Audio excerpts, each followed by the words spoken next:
Dorney Park, the most generic amusement park of all time.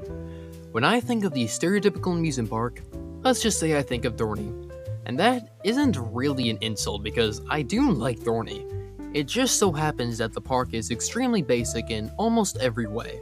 Basic ride lineup, basic theming, if you can even call it that, and it's average enough in size, I guess. Again, these aren't demerits exactly, they're just funny observations to me. But even though it's the 4th best park in the state, Dorney Park still has a solid coaster lineup, and an underrated one at that. I mean, it ain't Cedar Point or anything, but it's undeniably good. We're talking 8 coasters, including 3 B&Ms, a hypercoaster, and a 100-year-old Woody that's kind of a piece of shit. So, you know what? I currently don't have the time to review the park, so let's rank all 8 of the coasters. Without further ado, here is every roller coaster at Dorney Park ranked. Let's get ready to rumble! You lose! Good day, sir! Do I need to say it? Right! The Wild Mouse. A classic coaster model that just so happens to be the bane of enthusiast existence everywhere. Like, yeah, they're harmless, but when they're everywhere, it just gets monotonous seeing them literally everywhere. And yes, I know, I have said before that I don't really care about clones, but at a certain point, a line needs to be drawn. And Dorney Park's Wild Mouse is the most wild mouse of all the wild mice out there. It's by Mauer, meaning it's more uncomfortable because of that dumb lap bar, and it's got that classic Wild Mouse jank that we all love and cherish. We? Who's we? There is no we. It's also called Wild Mouse too, which makes it even more confusing.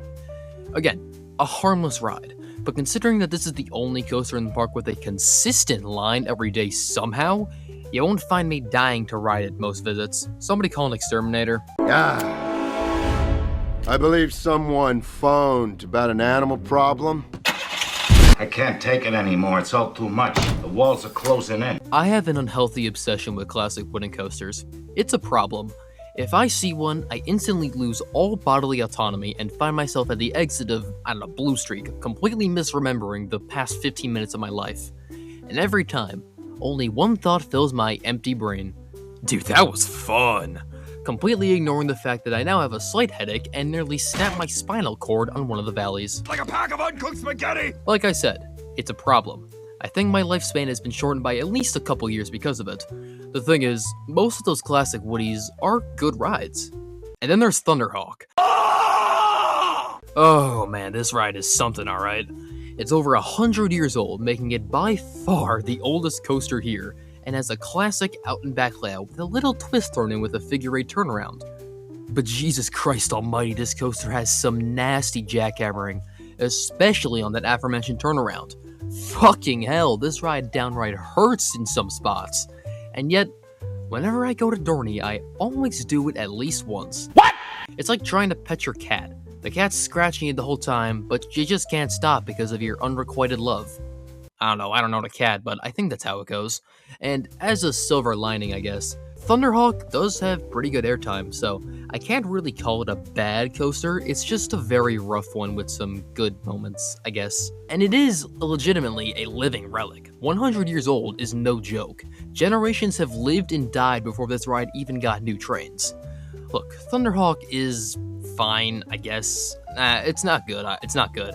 It's rough, but it has its good moments throughout the ride, I guess. Just try to ride in the front row. I got back row one time and, it wasn't fun. Joke, oh my god, no! Oh, like a string of firecrackers, my f***ing back! The power of Christ compels you! I often forget just how fun these impulse coasters can be.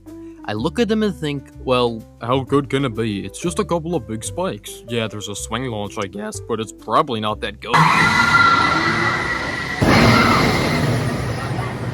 Life tip, sometimes it's a good thing to be wrong. The launches on these rides are punchy, and the 2 big spikes are both very fun. I do wish the holding brake was still on it though, because it seems like a really cool sensation, and I don't want to go all the way to Minnesota! Just for that. It's a solid ride length, the trains are comfortable, there's good forces, and it's pretty smooth. Yeah, nothing much else to really say about Possessed, other than the fact that it's pretty damn fun. But part of me does think that a retheme or a repaint is coming soon, The colors don't really match the whole abandoned steel mill aesthetic in this part of the park, even if they are pretty, but I do think a whole overhaul of the ride could be very good for it. But speaking of this area... He's a menace to the entire city! Wait, you people hated Iron Menace? I thought it was a joke. Dude, this ride kicks some serious ass, but I'll get it out of the way now.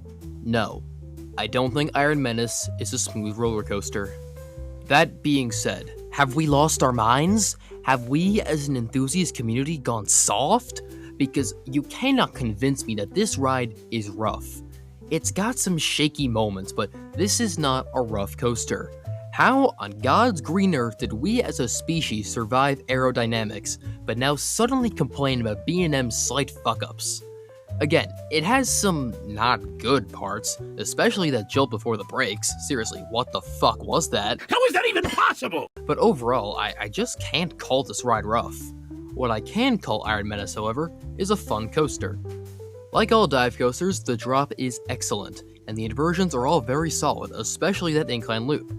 This is also the only ride in the park that has at least an attempt at theming. I'm not saying it's good theming, but it's an attempt at least. I don't know, I just really like this thing.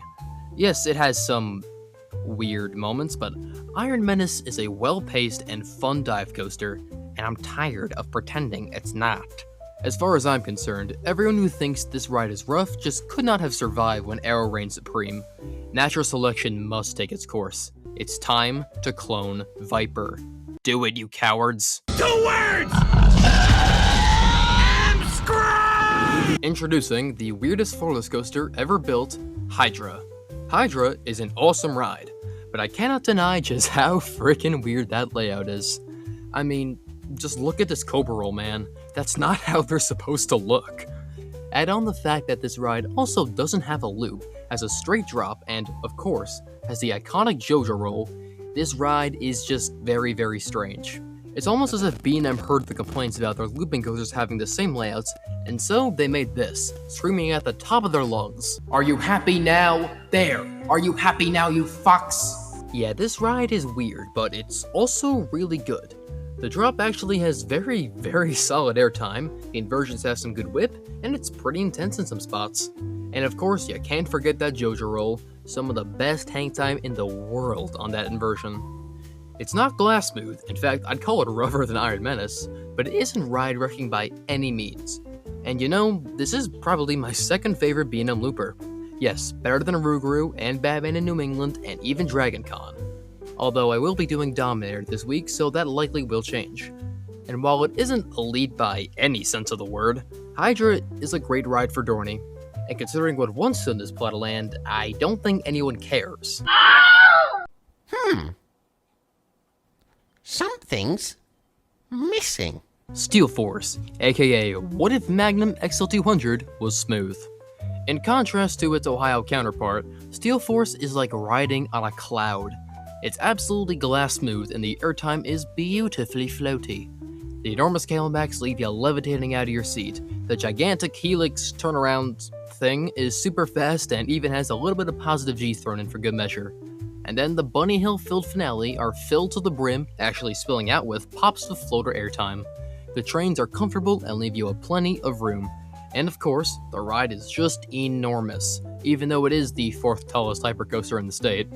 Steel Force is great, downright elite in some ways. However, I mentioned how this ride is if Magnum was smooth. That is true. However, Steel Force has nowhere near the amount of aura that Magnum holds, because of how smooth it is. Magnum is a rough, janky, uncomfortable, and borderline painful piece of shit, but my god, would it not be the same without its jank. Where else would you find triangular airtime mills? Where else would you find a turnaround design without computers? And where else would you find downright elite ejector airtime? Well, Skyrush is down the road, but whatever. Steel Force kicks ass, do not get me wrong, but it just does not have the sauce that Magnum has. It's much more graceful and smooth, which I absolutely do appreciate. It's a much more palatable ride, whereas Magnum is the definition of polarizing and, not for everyone. I mean, I like it though, because I'm a masochist. Did you hear my thoughts of Thunderhawk? Come on now, that's not the thoughts of a sane person. But while I do love Steel Force, there is one ride at this park that's even better. Talon is the best B&M invert, fight me on that. Better than Raptor, better than Banshee, we'll see about Alpengeist, but as of now, Talon is my favorite B&M invert. And my god, is it underrated as shit. This ride is so well paced, it's actually insane. You got 3 super forceful inversions in a row, a nice little break to catch your breath, and then immediately after you have one of the most intense finales on any coaster, with an ultra whippy corkscrew thrown in as well. It's glass smooth, looks beautiful, and thankfully, has no mid-course brake run. I fucking love it! It so easily could have, but it doesn't, and I thank B&M for that. Now, if I could actually build a new invert for once, that would be great. Talon isn't huge, it isn't overly fast, and it's not that long either. But my god, it's a fucking powerhouse. That finale is legitimately just world class. Again, I cannot overstate just how underrated Talon is. Everyone agrees that it's good, a lot even saying it's great, but I rarely hear it mentioned among the top tier of inverts, even though it's better than most of them. So yeah, if anyone tells you that Dorney Park doesn't have an elite coaster, do me a favor, slap them in the face, kick them in the balls, and remind them kindly that Talon exists and is really good. And then slap them again.